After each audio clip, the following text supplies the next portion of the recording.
Welcome to जय study. स्वागत है। आज के सेशन में बात करने वाले हैं उत्तर प्रदेश पुलिस भर्ती परीक्षा से संबंधित मैथ्स का एक प्रैक्टिस सेट नंबर 5। इससे पहले की प्रैक्टिस सेट देखने के लिए प्लेलिस्ट में पहुंचे। जय स्टडी यूट्यूब चैनल में प्लेलिस्ट एक सेक्शन है। प्लेलिस्ट के सेक्शन में यूपी पुलिस 60,244 प्रैक्टिस सेट करके एक सेक्शन बनाया है, जिसमें आपको 1 से लेके 5वीं प्रैक्टिस सेट तक की सभी वीडियो मैथ्स की और उसके साथ साथ हिंदी के 10 मिनट सोर्स के साथ वीडियोस मिल जाएंगे।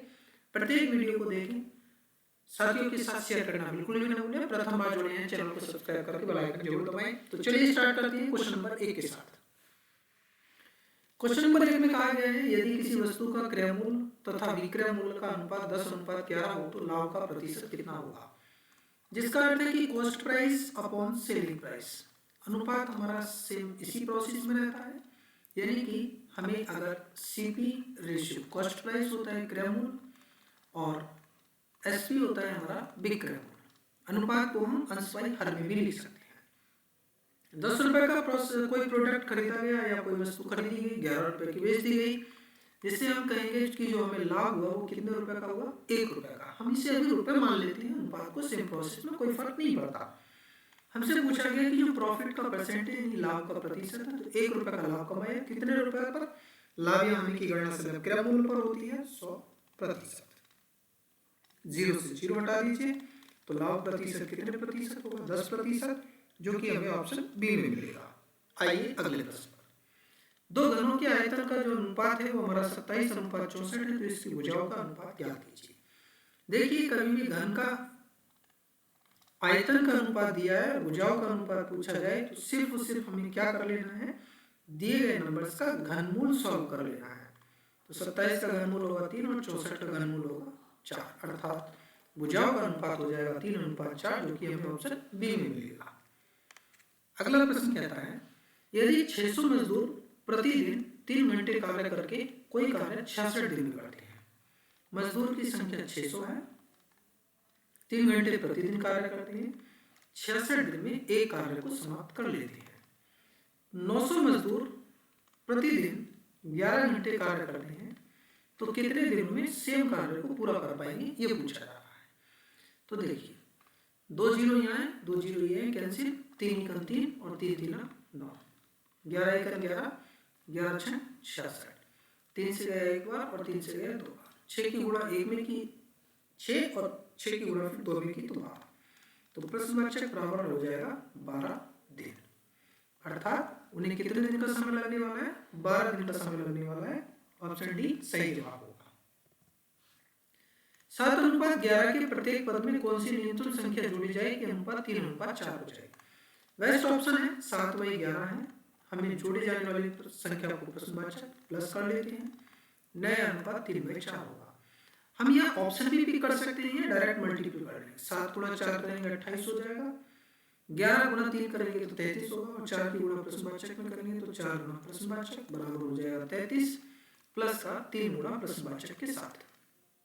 बैलेंस कीजिए, इसे इधर ले आइए तो एक प्रश्नवाचक बनेगा और इसे इधर ले जाइए तो 33 में से 28 जाएगा तो 5, अर्थात जोड़े जाने वाली संख्या जो थी हमारी वो कितनी थी, 5, जो कि ऑप्शन डी हो जाएगा। एक समूह की 5 संख्याओं का औसत 10 है। इस समूह में कौन सी संख्या जोड़ी जाए कि नए समूह का औसत 12 हो जाए। तो देखिए, औसत 10 है 5 संख्याओं की समूह का, और औसत 12 हो जाएगा 6 संख्याओं की समूह का। औसत हमारा कितना बढ़ जाएगा वो हम यहाँ से देख लेते हैं। तो 2 बढ़ रहा है, 2 गुणा 6 कितना 12, 12 और 10 कितना होगा 22, यहाँ घटा लीजिए, 72 में से 50 घटाएंगे तो भी हमारा कितना हो जाएगा 22। हम ये कहते हैं कि जो औसत बढ़ रहा होता है कितने का बढ़ रहा है, प्लस पुराना औसत कितना था वहां से भी हम इसे सॉल्व कर सकते हैं, सेम नंबर प्राप्त हो 22। आइए अगले प्रश्न पर। सुधीर अकेला किसी कार्य को 18 दिन में कर सकता है। हमने लिया सुधीर 18 दिन का समय लेता है। मनदीप अकेले इस कार्य को 15 दिन में कर सकता है। मनदीप इस कार्य को यानी कि सेम कार्य को कितने दिन में कर सकता है, 15 दिन में कर सकता है। मनदीप ने अकेले इस कार्य पर 5 दिन कार्य किया और कार्य करके छोड़ दिया, यानी कि हम पहले इसका एलसीएम ले लेंगे, 90 हो जाएगा, 18 पंजे 90, यानी सुधीर 5 कार्य प्रतिदिन करता है, 15 6 90, मनदीप 6 कार्य प्रतिदिन करता है। मनदीप ने कितने दिन कार्य किया, 5 दिन। देखिए 6 कार्य प्रतिदिन करता है तो 6 बजे 30 कार्य मनदीप कर गया, शेष कार्य कितने रह गए 60। शेष कार्य को सुधीर अकेला कितने दिनों में करेगा? शेष कार्य कितनी है 60, करने कौन आएगा सुधीर। सुधीर 5 कार्य प्रतिदिन करता है तो 5 × 5 और 5 × 10 अर्थात सुधीर को शेष कार्य पूरा करने में कितने दिन का समय लगेगा 12, जो कि ऑप्शन नंबर ए हो जाएगा। अगला प्रश्न कहता है किसी संख्या को 357 से भाग देने पर 39 शेष बचता है, यदि उस संख्या को 17 से भाग दें तो शेष क्या रहेगा? तो जो शेष बच रहा है उसे नेक्स्ट से आप सॉल्व कर लीजिए। तो 2 × 17, 17 × 2 = 34 और शेष रह गया हमारा 5, इसलिए जो हमारा नंबर शेष बचने वाला है वो 5 होगा, जो कि ऑप्शन डी होगा। नेक्स्ट, दो संख्याओं का अंतर 3 है और इनके वर्गों का अंतर 39 है, इनमें से छोटी संख्या क्या है? हमें कहा गया a - b, हमने दो संख्याएं ले ली जिनका अंतर है 3 और इनके वर्गों का अंतर यानी a² - b² का अंतर है हमारा 39। हमारे पास बेस्ट अप्रोच रहती है कि हमें छोटी संख्या सॉल्व करनी है, ऑप्शन पिक कर लें या फिर हम इसे सॉल्व कर लें। तो देखिए जो a² - b² है वो हमारा लिखा जा सकता है a - b और a + b, जो कि हमारा बराबर होगा 39 के।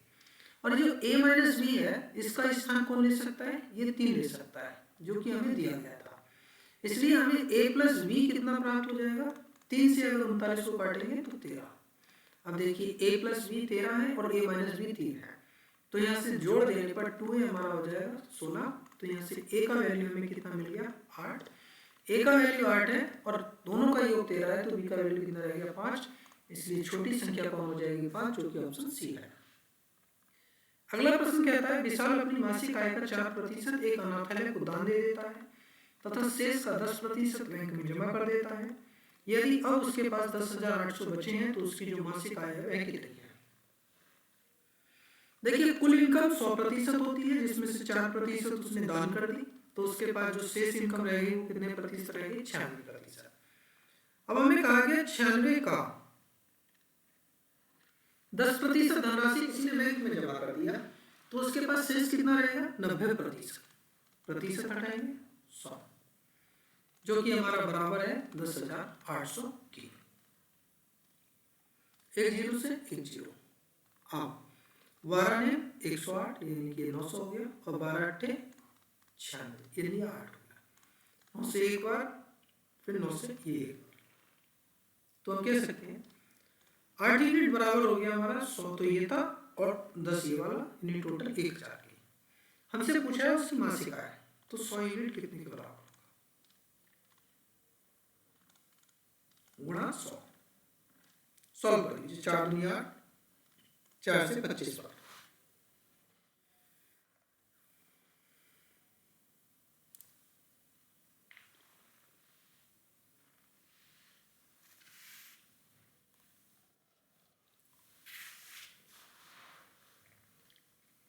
दो से एक बार, 2 से 5 बार। 500 की गुणा 25 में कर ली, 25 × 5 = 125 और 2 0 ऑलरेडी। उसकी जो मासिक आय है वो 12,500 हो जाएगी। अगला प्रश्न में दिया गया है 12, 83, 52 को भाग करें 23, 83, 68 से, तो इसका जो सरलतम रूप होगा वह क्या हो जाएगा? आप ध्यान दें, सभी ऑप्शन के हर में 13 है, इसका अर्थ है कि जो हर वाला नंबर है वो 13 से फैक्टर बनाएगा। बना दीजिए, 13 × 13 बचेगा 10, हो जाएगा 108, 13 × 8 = 104, बचेगा 4, हो जाएगा 43, 13 × 3 = 39, बचेगा 5, हो जाएगा 56, नहीं 43, 13 × 3 = 39 और 43 4 बचेगा, हो जाएगा 46, 13 × 3 = 39 और 13 × 6 = 78 और ऊपर वाला नंबर है 12, 8, 3, 5, 18 × 6 करते हैं तो 108 होता है, लेकिन 18 × 7 करने तो ये हमारा कंप्लीटली सॉल्व हो जाएगा। 7×42 का 2 आएगा, एक आएगा हमारा जो सरलतम रूप प्राप्त होगा 7/13, जो कि हम ऑप्शन सी मिलेगा। आइए अगले प्रश्न। यदि पी क्या है, क्यू की आई से 20% अधिक है, पी 20% अधिक है, 20% बराबर 1/5, यानी 5 पर 1 की वृद्धि। क्यू 5 रुपए है तो पी है 6 रुपए। क्यू की आय पी की आय से कितने प्रतिशत कम है? कितना अंतर है दोनों का? 1 यूनिट। क्यू का डिफरेंस पी से पूछा है तो पी का वैल्यू 6%। 1/6 का मतलब होता है 16 सही 2/3%, और 2/3 को लिख सकते हैं 16.67%, बट ऑप्शन में 6% तक छोड़ा है इसलिए वही छोड़ देंगे। 16 किलोमीटर प्रति घंटे की चाल से चलने वाली नाव को 4 किलोमीटर प्रति घंटे की चाल से चलने वाली धारा के विरुद्ध 108 किलोमीटर की दूरी तय करने में कितना समय लगेगा? चाल बराबर दूरी बटा समय। धारा के विरुद्ध जा रही है, स्पीड माइनस हो जाएगी, तो 108, 16 में से 4 गए तो बचेगा 12, 12 ने 108, यानी कि जो उसे लगने वाला समय है कितने घंटे है? 9 घंटे, अर्थात option number B right answer. 28 रुपए में 11 संतरे खरीदकर 28 रुपए में 9 संतरे के भाव से बेचा गया, लाभ प्रतिशत गणना कीजिए। संख्या पहले रखेंगे, रुपए बाद में रखेंगे, संख्या पहले रखेंगे, रुपए बाद में रखेंगे, क्रॉस मल्टीपल कर लीजिए। 8 ने 72 या 9 8 72, 9 ने 18, 18 में 7 जोड़ेंगे तो 25। ऐसे ही इधर मल्टीपल कर लीजिए। 11 8 88, 11 दूनी 22, 22 और 8 30। इसका अर्थ होता है कि ये हो गया हमारा कॉस्ट प्राइस और ये हो गया हमारा सेलिंग प्राइस। प्रॉफिट कितना होगा हमें चाहिए परसेंटेज में, अंतर बनाएंगे। 8 में से 2 गया तो 6 बचेगा और 10 में से 5 गया तो 5 बचेगा। लाभ या हानि की गणना सदैव कॉस्ट प्राइस पर होती है गुणा 100%। 13 से या करते हैं 4 से सॉल्व करते हैं। 4 1 4, 4 4 16, 4 6 24, 4 3 12, 7 से गया 2 बार, 7 में 63। अर्थ हो जाएगा इसका कि 200/9%। 200/9% को सॉल्व करेंगे तो 9 दूनी 18 होगा, बचेगा 2, 9 दूनी 18 और 2/9%। वाई सही 2/9%, ऑप्शन डी। कहते हैं हमारे पास एक भिन्न है 7/8, 8/7, 1/2 और 3/4। इस भिन्न के योग और 5 में कितना अंतर होगा, यानी इनका हम योग करना चाहते हैं और 5 के साथ इनका अंतर बना देना चाहते हैं। 8 7 2 और 4 है, तो इनका हम एलसीएम ले सकते हैं। सबसे बड़ा नंबर 8 है, 8 7 56, एलसीएम 56। 8 से गए 7 पर, 7 की गुणा 7 में हुई 49, 7 से गए 8 पर, 8 की गुणा 8 में हुई 64, 2 से 56 को काटेंगे तो 28 बढ़ जाएगा, 4 से 14, 14 3 42, और माइनस किस में से करना है सर? 5 में से। 56 की गुणा कर लीजिए, 5 6 30, 5 5 25, 3 28। इनका योग कर लीजिए, 2 8 10, 10 4 14, 14 10 24, माइनस 1 बराबर 23, 6 2 8, 8 और 6 14, 14 4 18। भाग में कौन चल रहा है? 56। घटा दीजिए, 10 में से 3 गया बचेगा 7, और 7 17 में से 8 गए तो बचेगा 9, और भाग में आ रहा है 56। 56 से भाग करेंगे, 56 1 56, 1 और 4 43, भाग में 56, जो कि हमारा ऑप्शन नंबर सी हो जाए। अगला प्रश्न कहता है 60 किलोमीटर प्रति घंटा की चाल से गतिमान 600 मीटर लंबी रेलगाड़ी को 800 मीटर लंबी सुरंग को पार करने में कितना समय लगेगा? चाल बराबर दूरी बटा समय। दूरी हमें मीटर में दी है, इसे मीटर प्रति सेकंड में बदल लेंगे। 600 मीटर लंबी रेलगाड़ी है और 800 मीटर लंबी हमारी सुरंग है। क्रॉस करने में समय लगने वाला है, हमें ज्ञात करना है, टाइम हमें सॉल्व करेंगे। 6 3 18 और 6 6, इनकी 50/3, 600 800 हो गया 1400, और भाग में रहा 10। एक जीरो अंश में बराबर बराबर कट जाएगा ये, 5 एकम 5, 5 दूनी 10, 5 अट्ठे 40। प्रश्न बचा 28 गुणा 3 करेंगे तो हो जाएगा 84 सेकेंड। सही जवाब हो जाएगा option number C.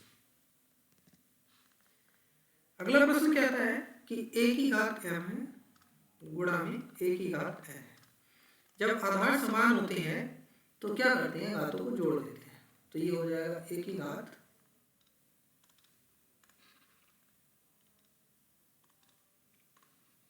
m plus n, जो कि हमारा ऑप्शन फर्स्ट होगा। हमें एक श्रृंखला दी गई है और इसका सरलीकृत रूप मांगा है।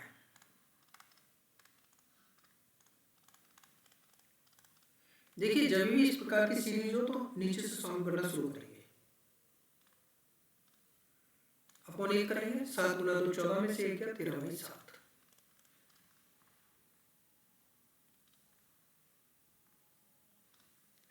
अब ये जो 7 है वो यहाँ से हटेगा और यहाँ गुणा करेगा और इसका भी कार्य से समाप्त हो जाएगा। अपन एक करेंगे, अब इसे सॉल्व करेंगे। 13 चौक 52, 52 में से 7 गया तो बचेगा 45 बाई 13, 13 हमारा यहाँ गुणा करेगा तो हमें नंबर प्राप्त होगा 13/45, जो कि हमारा ऑप्शन नंबर सी हो जाएगा। आइए अगले प्रश्न।